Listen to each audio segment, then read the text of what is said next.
नमस्कार दोस्तों, स्वागत है आप सभी का मेरे YouTube channel Bhati English classes पर। मैं आपका दोस्त सुबोध भाटी हाजिर हूँ आपके लिए लेके एक बहुत ही हॉट टॉपिक के ऊपर वीडियो। देखिए, हॉट टॉपिक के ऊपर वीडियो बनाने में बड़ा मज़ा आता है बनाने में, और बच्चों की क्वारी आ रही थी बहुत सारी, तो उन्हें लेकर मैं एक वीडियो लेकर आ गया हूँ। देखिए, हालांकि पैट मेरा सब्जेक्ट नहीं है, क्योंकि जो पैट में आता है इंग्लिश का कोई इतना वेटेज था नहीं।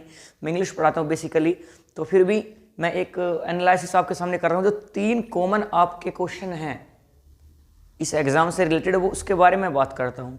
जैसे कि आप जानते हैं, कल आपका यूपी ट्रिपल एस सी में जो आपका पैट का एग्ज़ाम था 2021 का, उसका रिजल्ट आ गया है और लाखों स्टूडेंट्स ने इसका फॉर्म भरा था भैया। तो बच्चे बहुत परेशान हैं।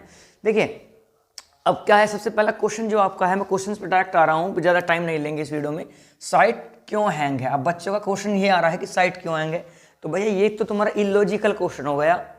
देखिए, रिजल्ट जैसे ही रिजल्ट आया तो जो बच्चे तुरंत पता लग गया कि अब रिजल्ट आ गया है, तो उन्होंने तुरंत अपना रिजल्ट देख लिया, वे खुश हैं। वो जो नहीं देख पाए तुरंत, उसके बाद साइट हो गए तुम्हारी भैया हैंग। ये हिंदुस्तान है भैया, ये डिजिटल होने के बावजूद भी डिजिटल है नहीं। यहाँ साइट्स हैंग हो जाती हैं। समझ में आ रही है बात? तो भैया, अब इंडिया में रह रहे हो तो यहाँ की काम चलाओ, साइट्स से तुम्हें काम चलाना पड़ेगा। ठीक है, तो इन साइट्स में इतना दम नहीं है कि तुम्हारे इतने सारे लोगों का प्रेशर झेल सके। ठीक है, बहुत सारे लोगों ने लगातार वीडियो सर्च करा होगा, क्या तुम्हारा रिजल्ट नहीं निकल पा रहा है, तो इसलिए। तो पहला क्वेश्चन जो आपका साइट क्यों हैंग है, वो भैया इसलिए हैंग है, बहुत सारे बच्चे लगातार देखने की कोशिश कर रहे हैं। सुबह के टाइम भी साइट हैंग थी, मैंने देखा था। तो बताओ, तो आप बेफिक्र रहिए, 1-2 दिन के अंदर आपकी साइट चल जाएगी, तो आप वहाँ से अपना रिजल्ट देख लेना, निश्चिंत रहें, उसमें कुछ समस्या वाली बात नहीं है। दूसरी बात है भैया, इस क्वेश्चन में बाद में पहुँचेंगे। अब कुछ बच्चों की क्वारीज आ रही थी कि भैया के रिजल्ट में ये लिखा नहीं आ रहा कि तुम पास हो या फेल हो, क्या है उसमें, सिर्फ तुम्हारे नंबर शो हो रहे हैं कि इतने तुम्हारे मार्क्स हैं, इतने तुम्हारी परसेंटेज के अकॉर्डिंग है। परसेंटाइल तुम्हारा इतना 94%, 95%, नंबर तुम्हारे ऐसे दे रखे हैं 74, 75, परसेंटेज अलग दे रखी है। मतलब ये चीज़ें क्या हैं, ये चीज़ें क्या मैटर कर रही हैं? देखिए भैया, यहाँ से तुम्हें क्या करना है, यहाँ से तुम्हारा क्वालिफाई नॉन क्वालिफाई का मुख्य हिस्सा नहीं है इसमें एग्जाम में। इसमें किस्सा क्या है, जैसे मान ले कि अब आपका पटवारी का एग्जाम होना है, तो पटवारी का जब आपका एग्जाम होगा भैया, तो वहाँ पर लिखाएगा स्पेशल में कि ये लिखाएगा कि अगर आपके पैट में 70 या 75 या जितने भी रिकमेंड करते हैं 60, अगर इतने मार्क्स आपके हैं तो आप इलिजिबल हो पटवारी का फॉर्म भरने के लिए, ऐसा लिखा आएगा।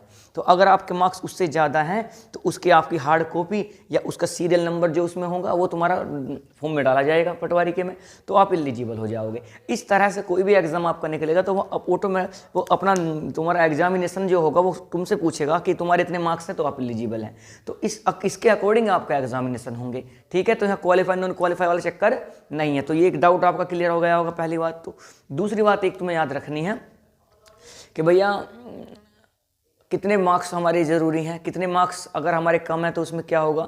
देखिए, मेरे हिसाब से अगर आपके 60 मार्क्स हैं, दूसरा क्वेश्चन जो आपका है 60 से कम वाले क्या करें। अगर आपके 60 मार्क्स हैं, 60 से ऊपर हैं तो आप एक, मैं कह सकता हूं कि आप एक सेफ जोन में चले जा सकते हो। बाकी 70 वाले बिल्कुल सेफ जोन में है, 60 वालों को मैं इतना कह नहीं सकता, बट 60 से ऊपर अगर आपके मार्क्स हैं तो आप सेफ जोन में जा सकते हैं।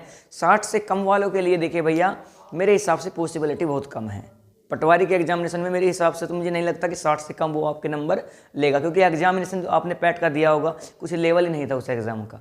ठीक है, तो अगर 60 से कम आपके हैं तो आपको क्या करना है, देखिए कुछ नहीं करना है, 2-3 महीने बाद दोबारा आपका पेपर होगा पैट का, वहाँ से दोबारा एग्जाम दे देना भैया। बड़ा हल्का ईजी पेपर आता है, आराम से आप निकाल दोगे। ठीक है, इसमें कोई इश्यू इतना बड़ा नहीं है। तीसरा, एक बच्चों का रिजल्ट आ रहा है कि भैया जो आपका जो ये होगा एग्ज़ाम जो हुआ है, इसकी वैलिडिटी कितनी है। तो भैया अभी जो तुम्हारा एग्ज़ाम है, ये अभी जो रिजल्ट आया है, उसके साथ एक नोटिस भी आया, आप उस नोटिस को ध्यान से पढ़ लेना, हिंदी में लिखा हुआ है। उसमें लिखा हुआ है कि भैया आपका जो वैलिडिटी ऑफ एग्जामिनेशन है ये 1 ईयर है। कितनी है भैया ये कि वैलिडिटी जो है आपकी भैया, ये आपकी 1 ईयर है। 1 साल की इसके एग्ज़ाम की तुम्हारी वैलिडिटी है, 1 साल के अंदर आपका ये वैलिड रहेगा। समझ में आ रही है बात? 1 साल के बाद फिर आपसे पुनः एग्ज़ाम देंगे, फिर दोबारा चीज़ें बनेंगी। ठीक है, तो वैलिडिटी 1 साल की है। 60 से कम वाले बच्चे भाई निराश ना हो, दोबारा एग्जामिनेशन होगा, आप वहाँ से चेक कर लेना। और साइट के बारे में तो हम क्या ही कहें। ठीक है, चल जाएगी 1-2 दिन में, आराम से अपना रिजल्ट देख देना, इसमें कोई इतना बड़ा इश्यू नहीं है। बस मैं उन्हीं बच्चों के लिए मैंने ये वीडियो बनाई जो बच्चे 60 से कम स्कोर ला रहे हैं और बार बार कह रहे हैं कि भैया हम क्या होगा हमारा? तो भैया कुछ नहीं होगा। ये ऐसा एग्ज़ाम नहीं है कि तुम्हारा फिर निकलेगा, ये नहीं। ये हर 6 महीने के अंतराल पर, शायद हाँ यही 6 महीने ही बताया था, 6 महीने के अंतराल पर ये आपका एग्जामिनेशन होया करेगा। 6 मंथ बाद आप दोबारा से इस एग्ज़ाम को दे देना, ठीक है, अच्छे नंबर लेके आ जाना।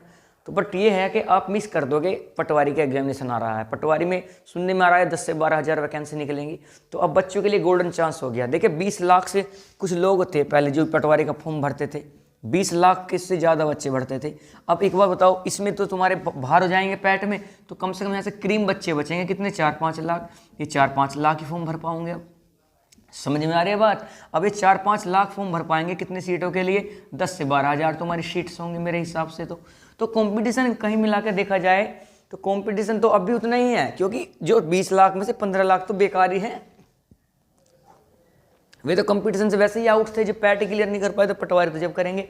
उसे सरकार को फ़ायदा है। सरकार को कैसे फ़ायदा है? अरे एग्जामिनेशन कराते हैं, बहुत सारी चीज़ें करनी पड़ती हैं उन्हें, सभी बच्चों के एडमिट कार्ड निकलवाने पड़ते हैं, सेंटर्स अलॉटमेंट करना पड़ता है, सीट्स अलॉटमेंट करनी पड़ती हैं। कंप्यूटर बेस्ड एग्जाम होगा या ऑफलाइन होगा तो एग्ज़ाम बनाना भी तो पड़ता है, बहुत सारा एफर्ट लगाना पड़ता है। 20 लाख बहुत बड़ी संख्या हो जाती है। फिर आपका एग्जामिनेशन में चेक, उसमें बहुत सारा समय निकल जाता है सरकार का। अब देखो तुम्हारे पास कम स्टूडेंट रहेंगे, जल्दी रिजल्ट आने की भी संभावना है, तो पॉसिबिलिटी बहुत अच्छी बन गई है, इसलिए पैट का एग्ज़ाम अच्छा है, ठीक है।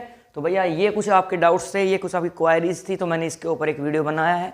आई होप, मैं उम्मीद करूंगा कि ये वीडियो आपको पसंद आया होगा और आपके सारे डाउट्स क्या हो गए, खत्म हो गए होंगे। फिर भी अगर आपको कुछ डाउट्स बचते हैं तो कमेंट बॉक्स में कमेंट जरूर करें, मुझे बताना कि आपके को क्या डाउट है, मैं फिर एक वीडियो और आपके लिए बना दूंगा, ठीक है। और अगर आप इंग्लिश से रिलेटेड कुछ पढ़ना चाहते हैं, अपनी इंग्लिश को अच्छा करना चाहते हैं, बेटर करना चाहते हैं, तो जुड़े मेरे साथ। बिल्कुल बेसिक से 0 लेवल से आपको इंग्लिश यहाँ पढ़ाई जा रही है। चाहे आप जाकर मेरे जो प्लेलिस्ट पड़ी है उसमें जाकर देख लेना, बेसिक से इंग्लिश के टेंस सेंटेंस सब की वीडियो मैं बना रहा हूँ, ठीक है। तो निश्चिंत रहे, अच्छे से पढ़े, दोबारा एग्जाम आएगा दोबारा दे देना, ठीक है। तो चलिए इसी के साथ मैं आपसे विदा लेता हूँ, आपका दोस्त सुबोध भाटी। फिर आपसे मिलूंगा जल्दी किसी और अच्छे हॉट टॉपिक के साथ। तब तक ये ख्याल रखें अपना, खुश रहे। Have a good day.